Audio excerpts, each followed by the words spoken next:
Hello there. Welcome to my campfire. My name is Seraphine, the Midnight Bard, and I travel from place to place, seeking the strange, the bizarre, and the unexplained. What are your feelings towards music? Me? I think that it may be the one universal language. Where words fail, music can be understood across all tongues and by all people. A talented musician can create entire worlds with the simple act of playing the right chords in the right sequence.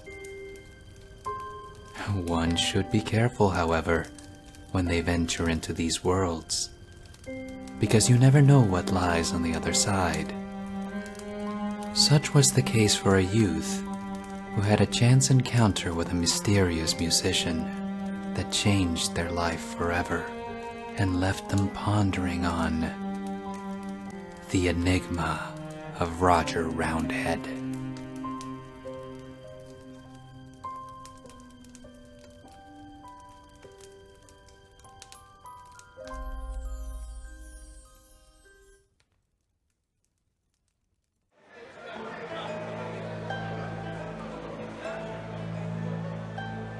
I'm pretty sure I was their biggest fan since the beginning. When I first saw them performing, they were busking in Bristol's shopping district.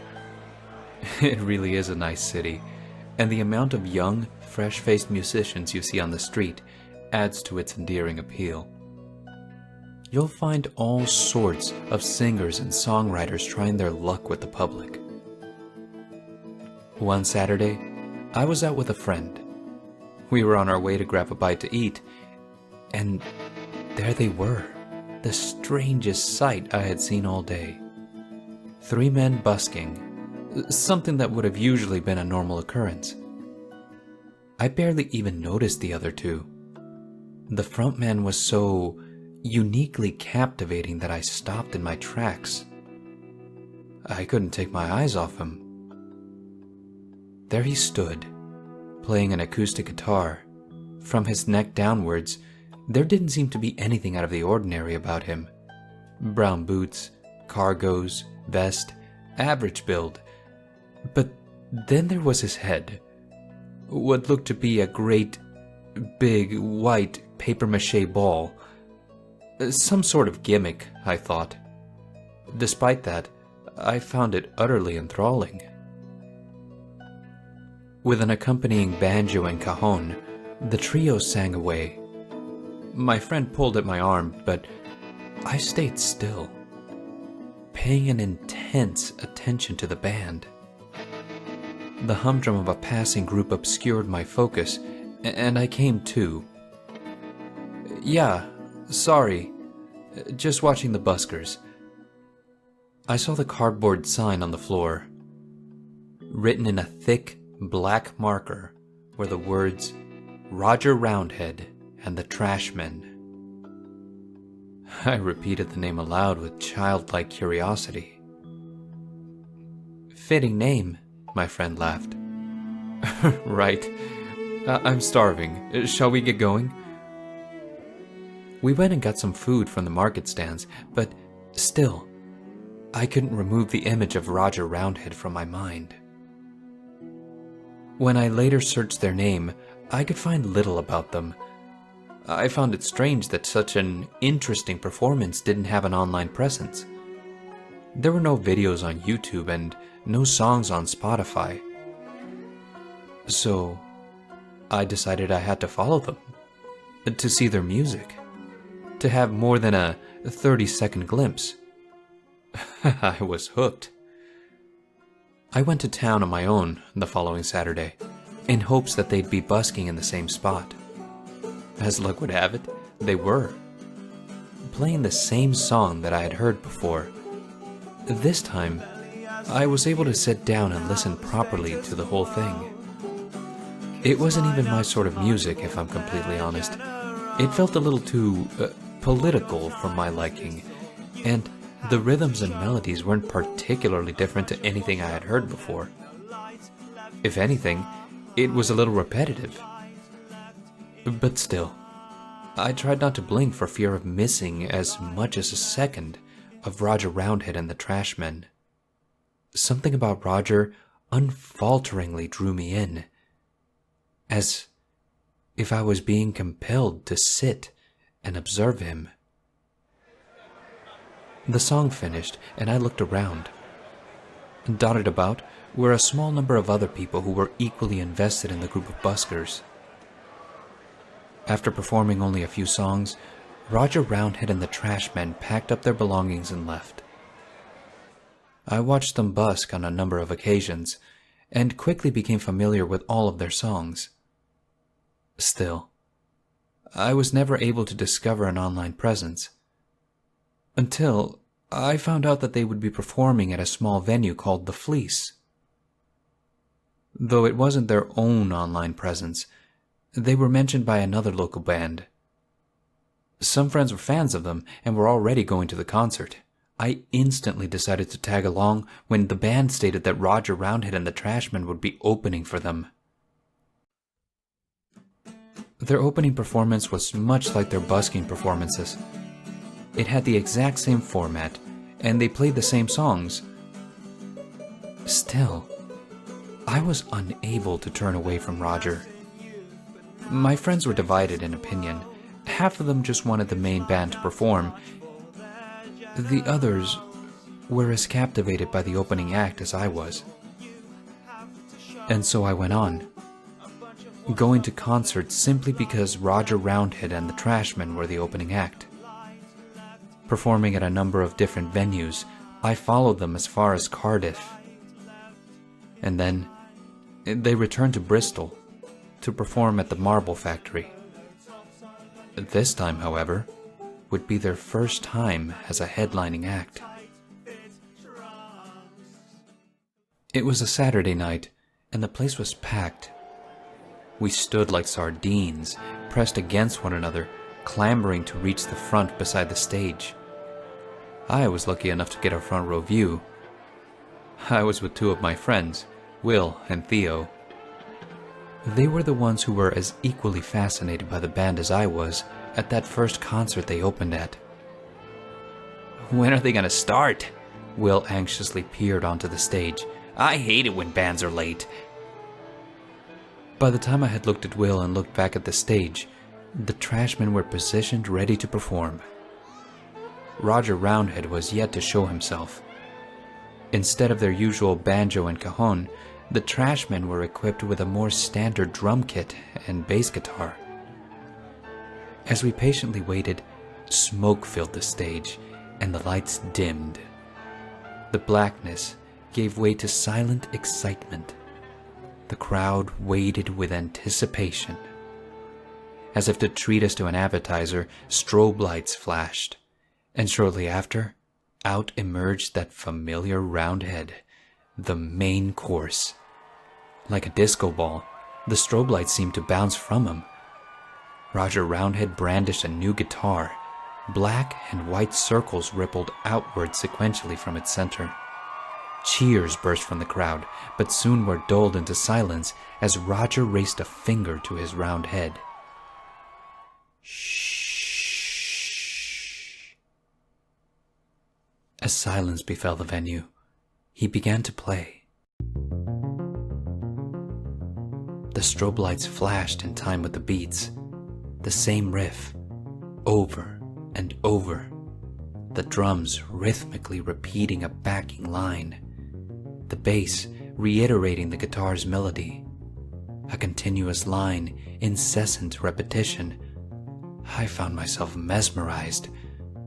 I stared at Roger, at his guitar. The circles felt like they were moving.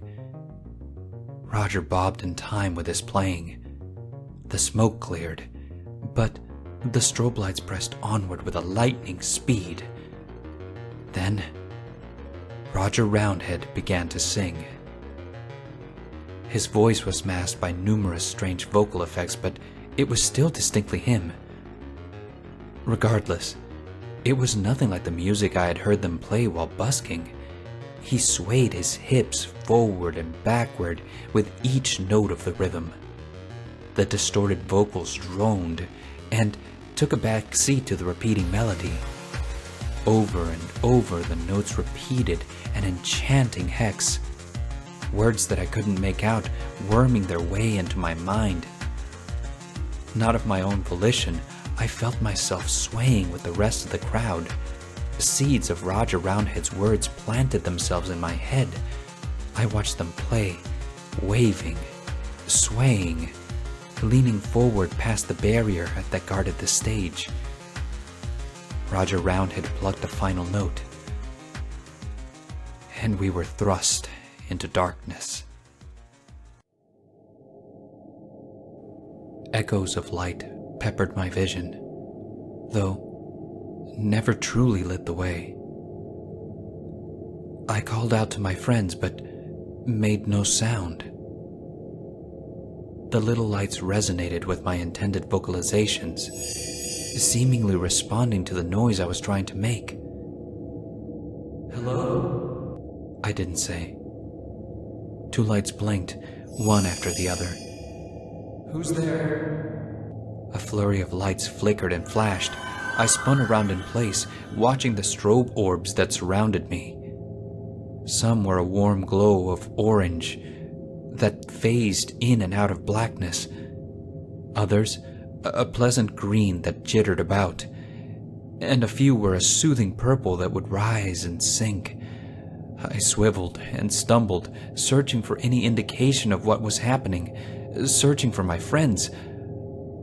I was only met with more lights. As I waded through the glowing waters of the space around me, bioluminescence splashed in place, those little lights bouncing from my body. Like tiny fireflies with no weight, no form, the lights flittered about my person until I stopped moving. "Hello?" I didn't call out again. Two lights blinked, one after the other again. "Hello?" I tried to shout. The same lights blinked. "What's going on?" The lights formed a line, forwards, flashing in sequence, the ripples of a glowing array pointing me in a direction. I followed the path set before me that seemed to stretch on as far as the eye could see. I trudged along for no longer than 30 seconds before I began to feel myself lifted up. I spun around, and below me were a series of lights carrying me upon their formless selves. They raised me further until I was met with a small circle. Again, more little lights, though this time they were white. I passed through the circle. Passing the threshold, I felt myself accelerating. I saw lights beginning to pass by me, faster and faster until they all formed a single blur around me. I began to shout. Feelings of fear sloshed around and mixed together with adrenaline and ecstasy. Faster, faster. I kept accelerating. A warping, wobbling, winding tunnel formed around me, spiraling smaller and smaller into a thin tube. I reached an unimaginable velocity and passed through the ever-narrowing pinprick exit. A painted world surrounded me. A sky of oils and watercolors. A mixed media painting that splattered and slurried vastly, trickling with wet whites and drying blues. Velvet hills of rolling green, with a smattering of flowers waving in time to a familiar rhythm. The music. It played still. Roger Roundhead performed. The lights danced with precise, rhythmic intentions, and at the center of it all, Roger and his bandmates. I felt my form slip away and watched my body return through the pinprick entrance to this painted world. Sucked violently backwards it flew. Then there I was, a little green light, happy, content, and perfectly in time. I danced carelessly and unthinkingly. I spent no longer than an evening enjoying the music, enjoying the company of my shapeless compatriots, before a great typhoon whisked the world up and a tremendous mash of lights and painted hills were washed away.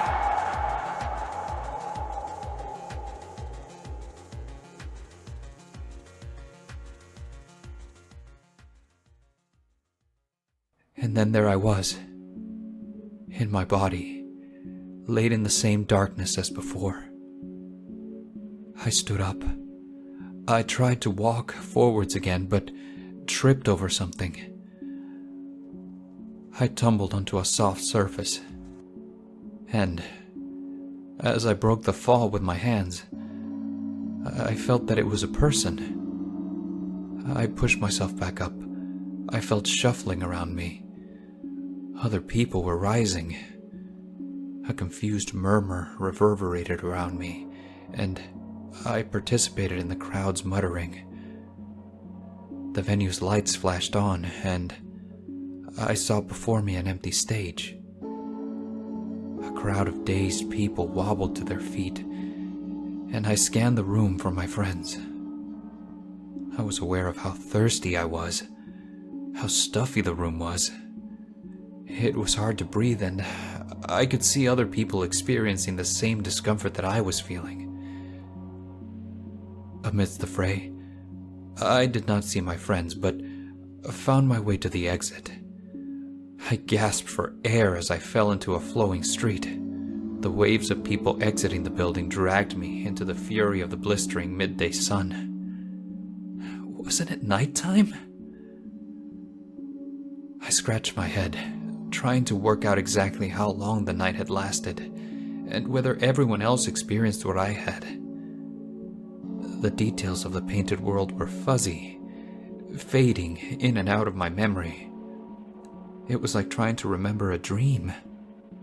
The more I thought of it, the further it slipped away from me.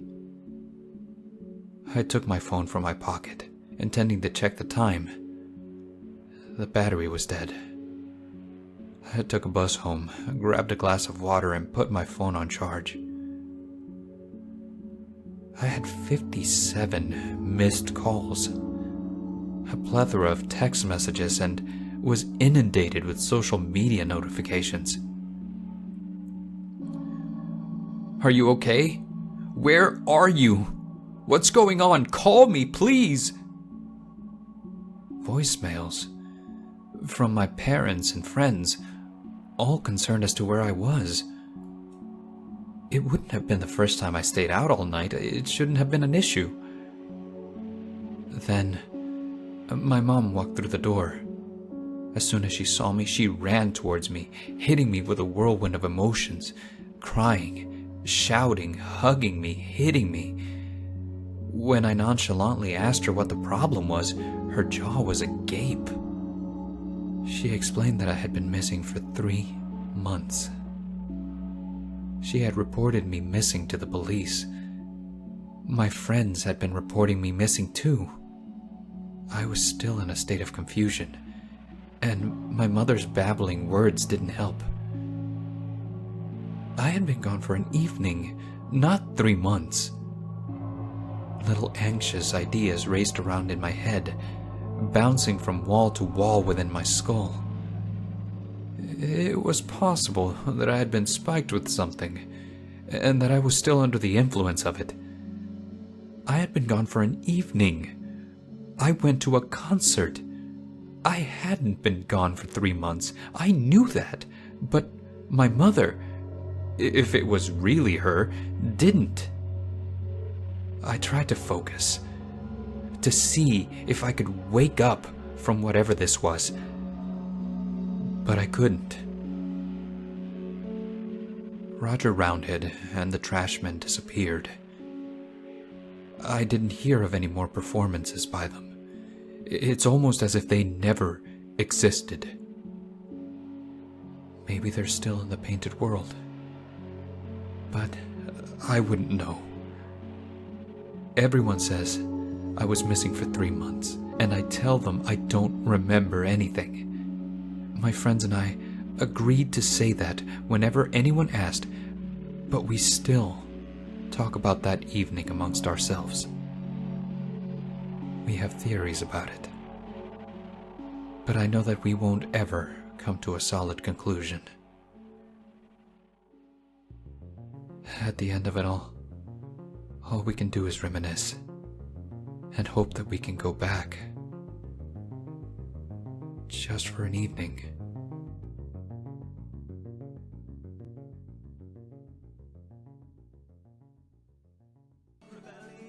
Hello there, Campfire Gang. It's me, Seraphine. I just wanted to take a moment to thank you for tuning in to today's story. If you enjoyed the tale you heard, be sure to visit author TimothyNurley's podcast by following the link in the description. In it, he and his friend discuss the inspiration for the stories they write. It is a rather insightful and intriguing listen. Also, if you enjoy the song that's playing, a Roger Roundhead original, also by this story's author, you can find a link to it in the description as well. Now, until next week, remember, darkness welcomes the inquiring.